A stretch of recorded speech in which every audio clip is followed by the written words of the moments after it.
एक अक्षर ब्रह्म का मानसिक चिंतन करते हुए माम अनुस्मर, मेरा स्मरण करते हुए वो जब शरीर छोड़ता है तो सीधे परम गति को प्राप्त होता है। आप घबरा जाएंगे नहीं? घबरा जाएंगे ना ये बात सुन के? समस्त इंद्रियों को रोककर, मन को हृदय में निरुद्ध करके, प्राणों को इतना सूक्ष्म कर लिया है कि ब्रह्मरंध्र में स्थापित कर दिया और ओम उच्चारण करते ब्रह्मरंध्र फटा, परम गति को प्राप्त। ये है शुद्ध परम योगी की गति। इसलिए महाप्रभु हरिवंश चंद्र जो बिल्कुल सरल बात कहे और उसके साथ साक्षी भी दे रहे कि ये मैं ही नहीं कह रहा हूं, ये बड़े बड़े महापुरुष कह रहे। हरिवंश महाप्रभु कह रहे बड़ा एक कष्ट का मार्ग है, चूक हो गई तो परम गति नहीं मिलेगी, लेकिन हम तुम्हें हंसते खेलते परम गति का मार्ग बता रहे। सजनी जी परम कृपाल, मदन गोपाल को अपने घर का ठाकुर मान लो। पद्मासन लगा के, प्राणों को सूक्ष्म करके, इंद्रियों को निर्विषय करके, मनोनिग्रह करके, प्रणव का चिंतन करते हुए, योग बल से प्राणों को मस्तक पर धारण करके,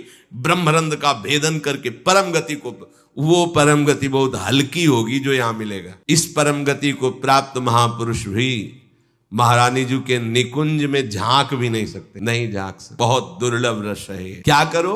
बिल्कुल क्यों न बिन कष्ट रस सिंधु को पीजिए। परम गति यही तो है लालजू महाराज, और कौन है? यही परम पद है। वो मेरे में प्रवेश पा जाता है, एकत्व भाव से भगवान में लीन हो गया। जैसे जल की तरंग समुद्र में लीन हो गई, ऐसे वो लीन हो गया। यहां का लीन होना अलग है। बहुत जल्दी आपको बिना किसी कष्ट के परम लाभ मिल जाए। ठाकुर सेवा विराजमान कर, मदन गोपाल, लाडले लालजू, राधा नाम या राधा वल्लभ रूप, प्रियालाल, जो भी भाव जैसे बन पाए, ठाकुर सेवा विराज, इनकी दासता से परम गति तुम्हारे पीछे पड़ी रहेगी। स्वीकार कर लो, स्वीकार कर लो।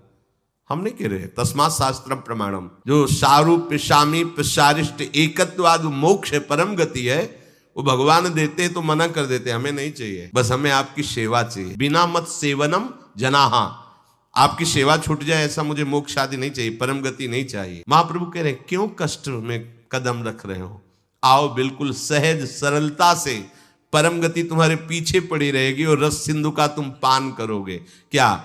इन ठाकुर का श्रृंगार कर। बहुत रिजवार है, इनको आपका भाव चाहिए, जैसे भी आप हो।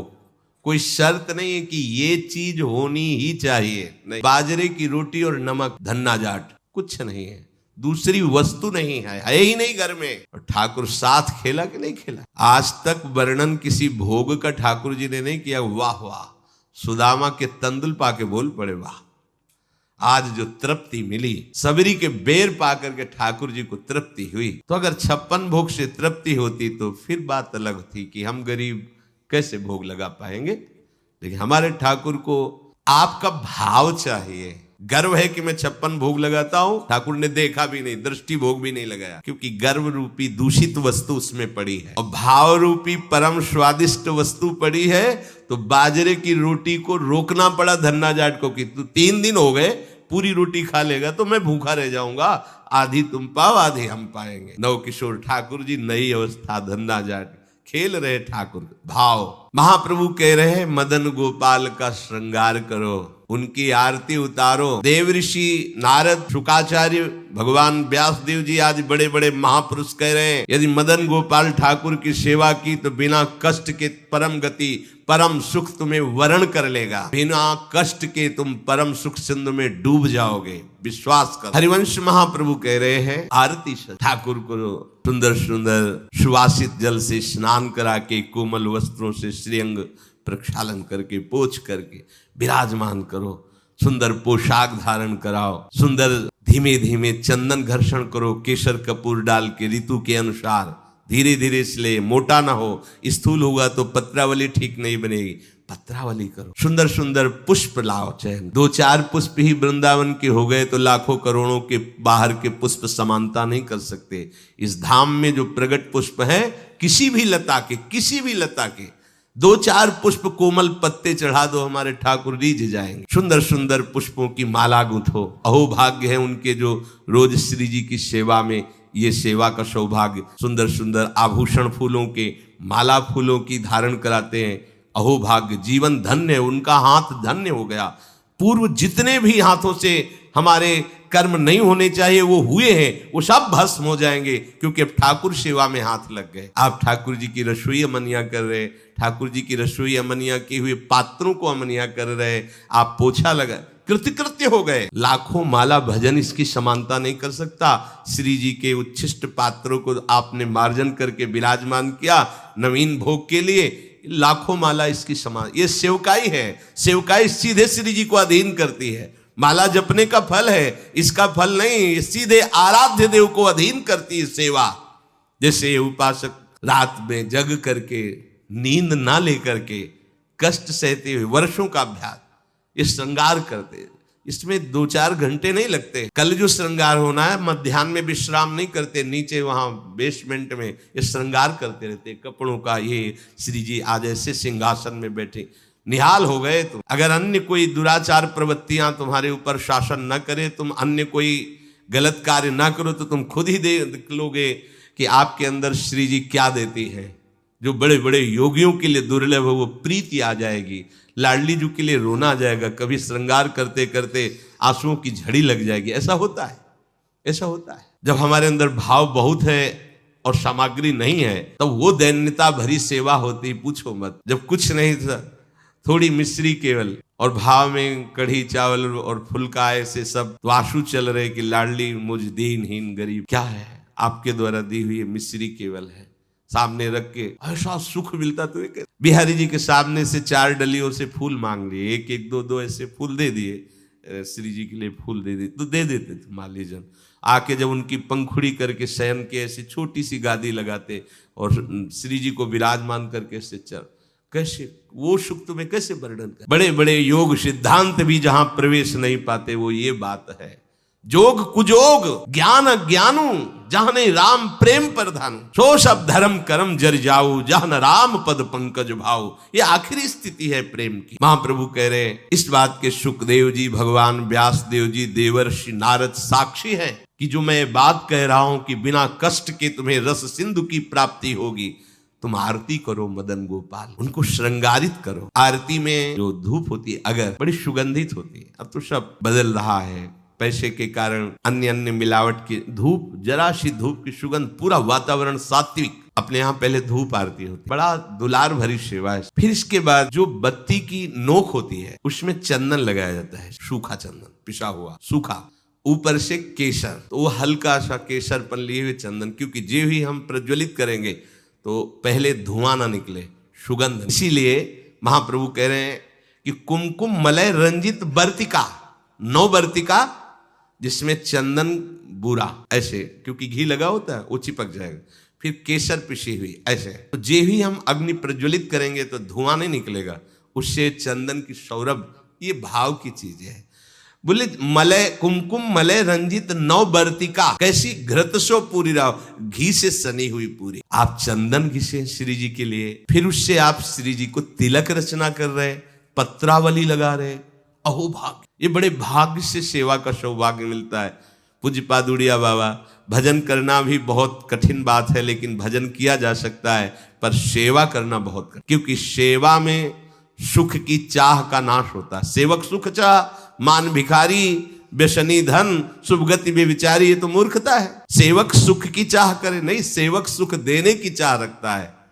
भिक्षुक मान त्यागी होता है, बैरागी मान त्यागी होता है। सुंदर सुंदर फूलों की माला प्रभु के गले में धारण करवावे, सुंदर तिलक रचना करे। तिलक रचना और माला धारण करवाते समय यश क्यों न भाके। जैसे आप श्री जी का श्रृंगार कर रहे हो तो आपको गुनगुनाना चाहिए अंदर पूरे पद में, प्रथम उबटी मत जन कर सज्जित नीलवर, श्रृंगार के पदों का क्यों गायन नहीं कर रहे। आचार्य चरण कह रहे जब आप श्रृंगार कर रहे हैं श्री जी का तो पद गुनगुनाना चाहिए। श्रृंगार के बनी वृषभानुनंदिनी आज भूषण बसन, विविध पहिरे तन पिय मोहन हित साज, बहुत से श्रृंगार के पद हैं, गुनगुनाना चाहिए। तिलक करी प्रगट यश क्यों न भाखो, क्यों नहीं तुम गायन करते। अब आप तिलक रचना कर रहे हो, बातें प्रपंच की सोच रहे हो या कर रहे हो, ठीक बात नहीं, अभी तिलक रचना ठीक नहीं हुई। जिनकी तिलक रचना कर रहे हो उनके यश का, उनकी सुंदरता का गायन करते हुए फिर कह रहे हैं महाप्रभु, इसके पश्चात भोग प्रभु योग भरी थार धरी कृष्ण पे।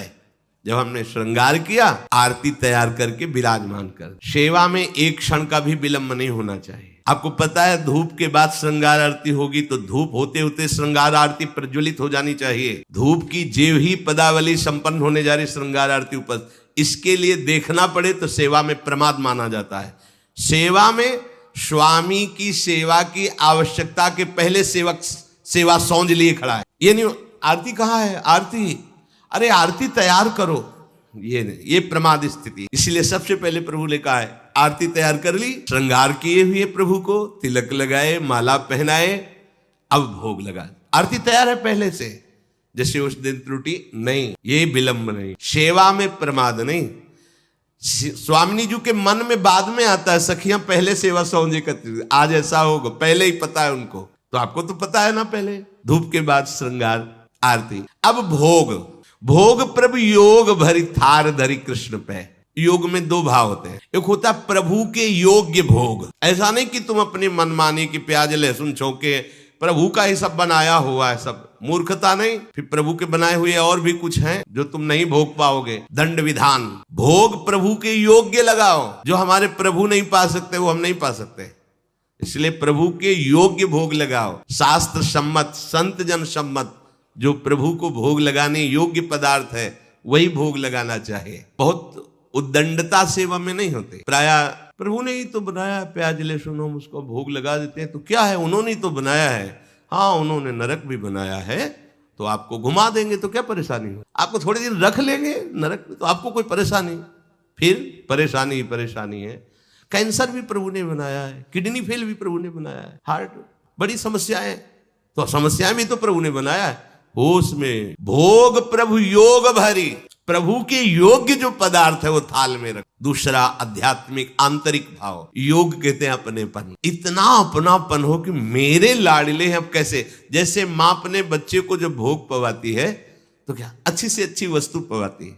कोई चाह होती है क्या, चाह एक ही होती है, भरपेट बच्चा पाले। पूरा दूध खाली करो, खाली करो, नहीं खाली करोगे ना बाजार नहीं लिवा जाएंगे, तुम्हारे लिए वो चीज नहीं लाएंगे। फिर और अगर नहीं खा, एक थप्पड़ मारा, पूरा वो रोष प्रकट कर रही काय के लिए, पूरा खाली करो दूध, अभी तो इतना कम पिया है। और उसकी भाव दशा को देखो कितना प्यार भरा है, क्यों, अपनापन है ना, मेरा लाला है तो मेरे लाडली लाल है, मेरे लाल।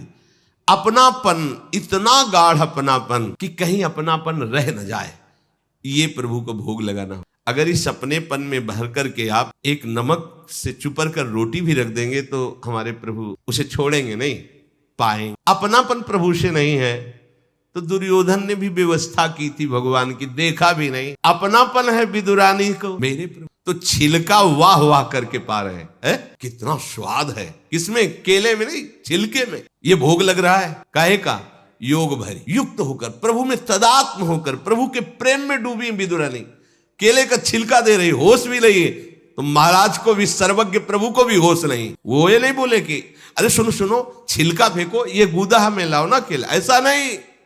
वो भी मस्ती से विदुर जी पधारते हैं, अरे पगली ये क्या कह रही, प्रभु को छिलका छीन के गुदा दिया। प्रभु की आंख खुली, जैसे वो डूबी थी ऐसे प्रभु डूबे थे। वो पवाने में डूबी थी, प्रभु पाले में डूबे थे। आंख खुली, बेस्वाद हो गए विदुर जी। अब वो स्वाद, क्योंकि तुम्हारी बुद्धि लग रही है, वहां बुद्धि ही नहीं रही, ऐसा योग हो गया है कि भोग चक्क लग रहा है। ये है वास्तविक भोग। दो प्रकार का भाव इसमें कि प्रभु के योग्य ही भोग थार पे विराजमान करे, और दूसरी बात प्रभु से इतना अपनापन हो जाए कि अपनेपन में आप थोड़ा सा जल भी देंगे तो अमृत जैसा प्रभु से पान करेंगे। प्रभु योग भरी थार धरी कृष्ण पे, अब सुंदर भोग लगाया। आचमन पानहित मिलत कर्पूर जल, सुवासित सुगंधित ऋतु के अनुसार। सर्दी है हल्का सा गुनगुना, गर्मी का समय है शीतल जल, थोड़ा कपूर मिश्रित, थोड़ी इलायची डाल, सुगंधित सुवासित। जितना भाव करोगे ना, अच्छा आपके पास कुछ नहीं तो भाव के में क्या जाता है, अमुक अमुक पदार्थ डाल दे, बड़ा सुवासित बड़ा सुगंधित जल। अब आचमन करा रहे, प्रभु स्वीकार कर रहे हैं। वस्तु भोक्ता प्रभु तब होते जब आपके अंदर भाव हो। तो पहले भाव भोगा फिर वस्तु, अगर भाव नहीं तो वस्तु भोक्ता प्रभु नहीं होते, ये ध्यान रखना।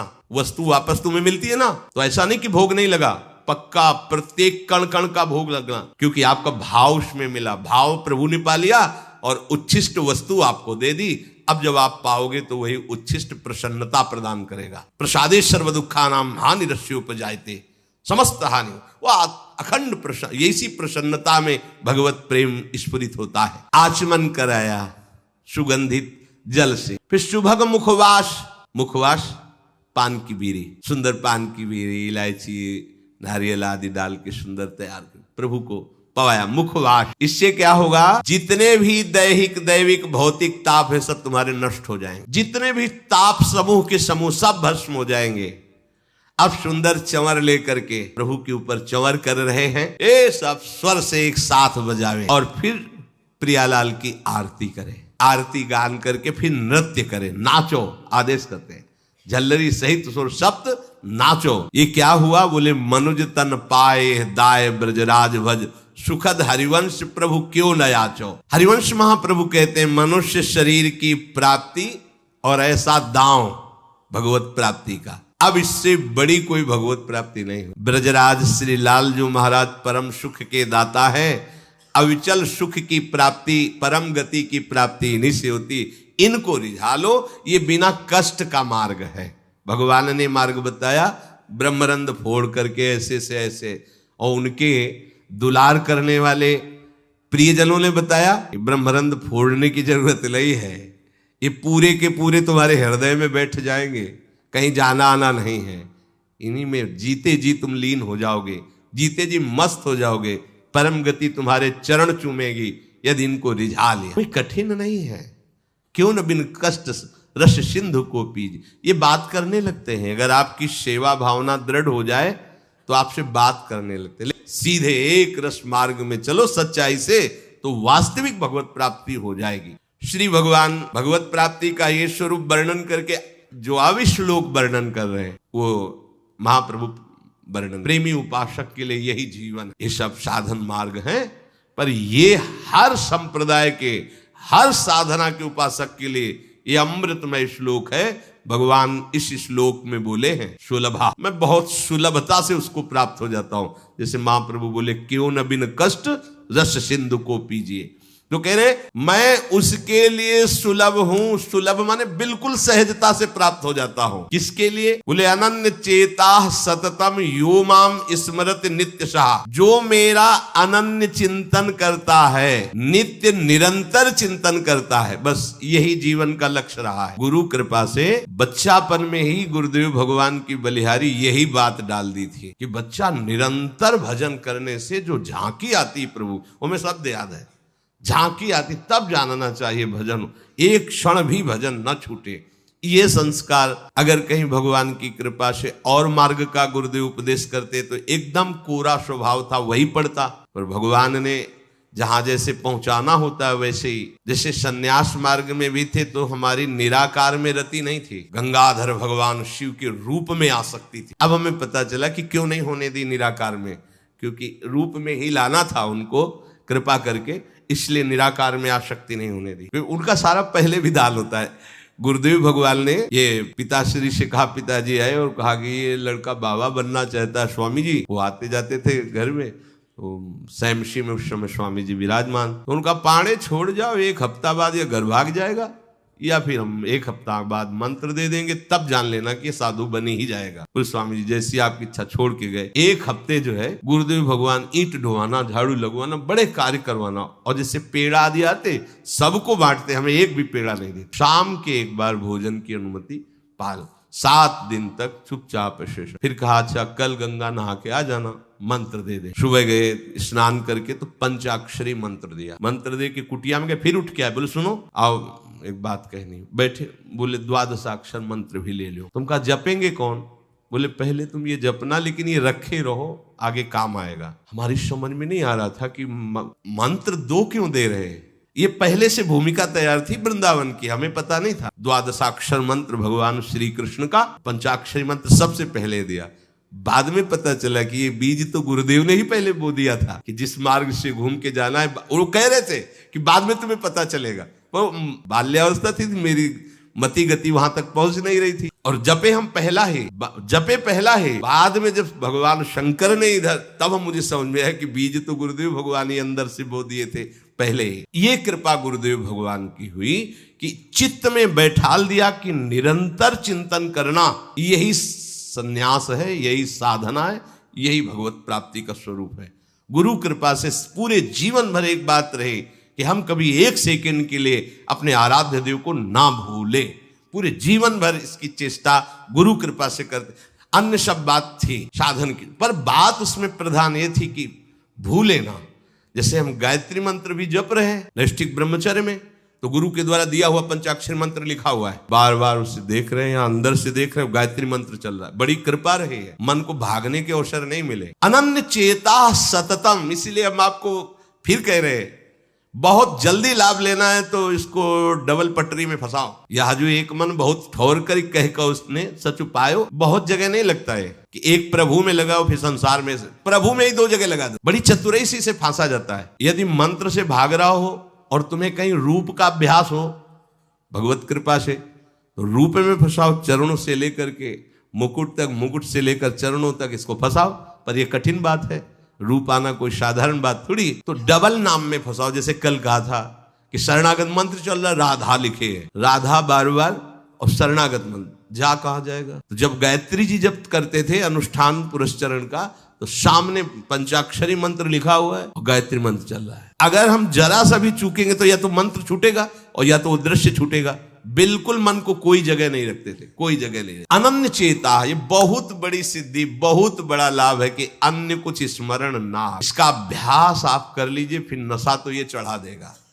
ऐसा नशा चढ़ता है, ऐसा लगता है जैसे खोपड़ी घूम रही हो और उसके साथ मंत्र घूम रहा हो। ये ऐसे करो तो पका जैसा दर्द हो, एक एक नस नाड़ी मंत्राकार। न भोजन की इच्छा है, न किसी के देखने की इच्छा है, इच्छा रहित केवल तदाकार वृत्ति, मंत्राकार वृत्ति। अब इतनी प्रपंच की वृत्तियां फैलाए हो, इतना बहिर्मुख हो, कैसे बात समझोगे अंतर की। अनन्य चेत, भगवान कह रहे मैं सुलभ हूं। काशी में प्रतिदिन ये होता, आज महादेव जी साक्षात आएंगे, सुबह से तैयारी हो जाती। आज महादेव जी घाट में ही रहते, पंडों की छतरी के नीचे तपती हुई धूप, तो घाट में धूप ऐसे ज्वाला सी लगती थी, और छोटी सी छतरी, उसी के नीचे दोपहर रात्रि वहीं 2 बजे तक तो तपती थी फर्श, और 2 बजे के बाद स्नान करके महादेव जी विश्वनाथ जी पहुंचे। बस रोज आज तो नहीं। एक दिन इतना आनंद था कि आज तो बस आ ही रहे हैं, ऐसा आ ही रहे। जैसी भावना करोगे, जा पर जाकर सत्य सने हो, सो तो ही मिले न कुछ संदेह हो। भयंकर जटाओं का बोझा ऐसे, इतना बड़ा हाथ में त्रिशूल लिए, देखा दोपहर में नग्न पैर ऐसे। अब अपने जो जहां पागल हो गई, उसको साष्टांग दंडो,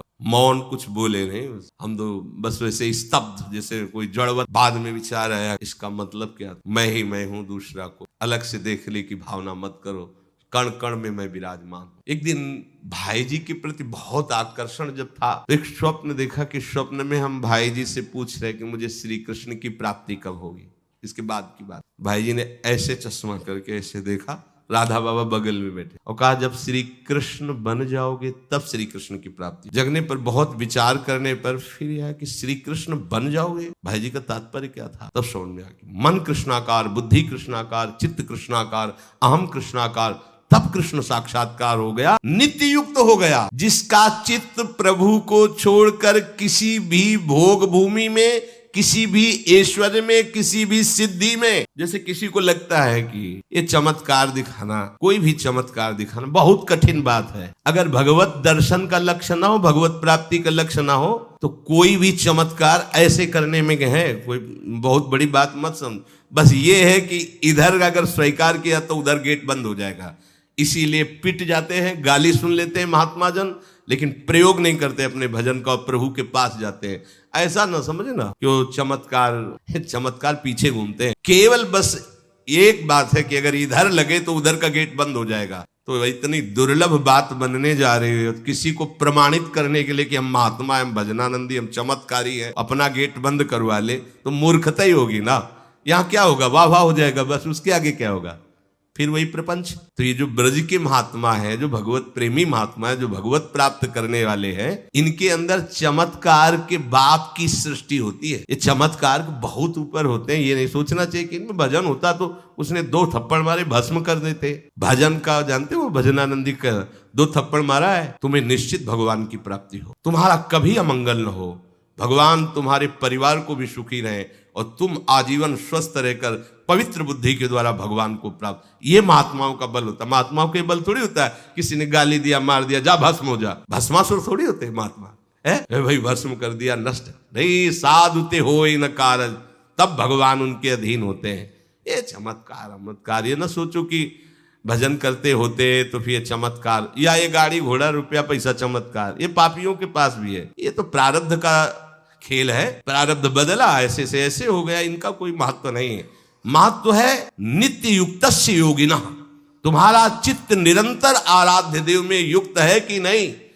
किसी भी ऐश्वर्य, किसी भी भूमि, किसी भी पद का कोई भी संबंध, आश्रय, चिंतन नहीं। ये हुआ अनन्य चेता। जैसे पतिव्रता स्त्री का मन केवल पति के ही सुख में निमग्न रहता है, पति का चिंतन, पति की बातें, पति वो उसी में मगन है। पति के सिवाय उसके मन में अन्य किसी पुरुष का राग पूर्वक चिंतन कभी होता ही नहीं। जैसे शिष्य का गुरु के सिवाय कहीं चिंतन नहीं होता। पतिव्रता पत्नी का मन, प्राण, तन सब पति के ही सेवा में, चिंतन में, मनन में। जैसे शिष्य का गुरु के ही तन, उनकी सेवा में मन, उनके आज्ञा के पालन करने में एक एक चेष्टा गुरु की प्रसन्नता के लिए।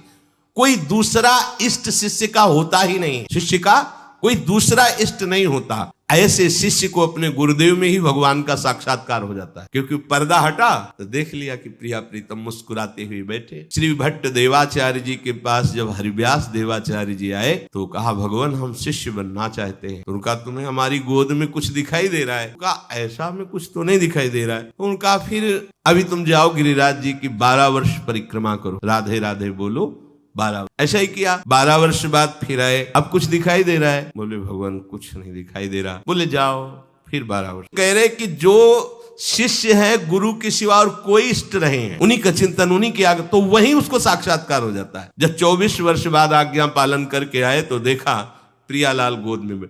बोले अब कुछ दिखाए? हाँ। बोले प्रियालाल महाराज जी विराजमान है, आओ। वही महावाणी के रचयिता श्री हरिव्यास देवाचार्य जी गुरु आज्ञा में एक कदम पीछे ने 24 वर्ष गिरिराज जी की परिक्रमा राधे राधे आए नहीं, जब तक आज्ञा पालन नहीं हुई। आज्ञा पालन साक्षात्कार करने के बाद मंत्र दीक्षा दी। आज्ञा पालन का फल भगवत साक्षात्कार।